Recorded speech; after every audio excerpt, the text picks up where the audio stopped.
जिस बच्चे की परवरिश में माँ बाप जी जान झोंक देते हैं, जिस बच्चे की परवरिश के लिए माँ बाप हर वो कोशिश करते हैं जिससे बच्चे की परवरिश हो, लेकिन जैसे ही माँ बाप को इस बात का जानकारी मिलता है कि जिस बच्चे के परवरिश को लेकर के दुख मुसीबत झेल रहे थे उसी बच्चा का डूबने से मौत हो गया, तो उस माँ बाप के दिल पर क्या गुजरता होगा इस तस्वीर से भी अंदाजा लगा सकते हैं। क्योंकि इसी जगह पर दो मासूम जिंदगी एक पल में ही खत्म हो गया था और दो मासूम जिंदगी को पालने के लिए माँ बाप दर दर की ठोकरें खा रहे थे और अपना घर द्वार छोड़ करके अलग जगह पर रहने पर मजबूर हो गए थे। लेकिन जैसे ही उस माँ बाप को इस बात का जानकारी मिला कि दोनों बेटा का डूबने से मौत हुआ, तो उस माँ बाप का हाल क्या हो गया होगा उनसे भी समझने का प्रयास करेंगे। सबसे पहले इस तालाब को देखिएगा, इसी तालाब में दो जिंदगी एक पल में खत्म हो गया और खत्म होने के पीछे कारण क्या था वो तस्वीर दिखाने का प्रयास कर रहे हैं। क्योंकि इस तालाब को देखिएगा,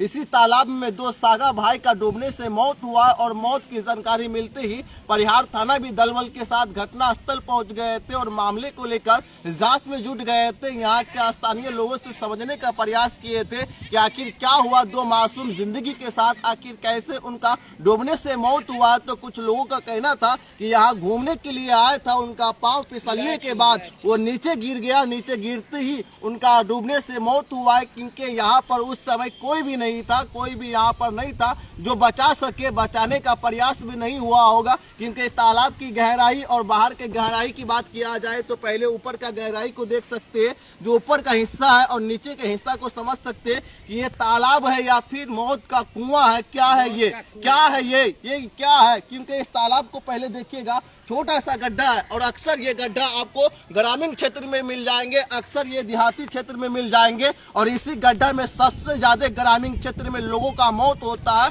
और मौत के बाद प्रशासनिक व्यवस्था क्या किया जाता है। क्योंकि तालाब की बात किया जाए तो यहाँ से अगर मैं भी नीचे गिर जाऊं, अगर मुझे भी तैरना ना है तो मैं भी डूबकर मर सकता हूं, मैं भी, मेरा भी जान जा सकता है। क्योंकि तालाब से बाहर निकलने का कोई रास्ता नहीं है और यही कारण है कि जब भी मासूम बच्चा यहाँ से गुजरता है या जिनको तैरने नहीं आता है, ऐसे लोग इस हादसे का शिकार हो जाता है। उनके माँ बाप की बात किया जाए तो रोते बिलखते हुए नजर आ रहे थे, उनके माँ बाप का चीख पुकार सुनने को मिल रहा था और उनके माँ बाप को जैसे ही देखे थे उनका मेरा दिल दहल गया था। क्योंकि इस जगह की बात किया जाए तो ये परिहार थाना क्षेत्र में आता है और इसी जगह पर दो मासूम जिंदगी एक पल में खत्म हो गया, एक पल में दोनों का मौत हो गया। मौत की जानकारी के बाद आसपास के लोग भी इस जगह पर पहुंच गए थे। पहले सामने का तस्वीर दिखाने का प्रयास करूं तो देख सकते हैं वहां पर कुछ लोग नजर आ रहे होंगे। उसी जगह पर दो मासूम जिंदगी को रखा गया है, उनका पंचनामा किया जा रहा है। पंचनामा के बाद उनको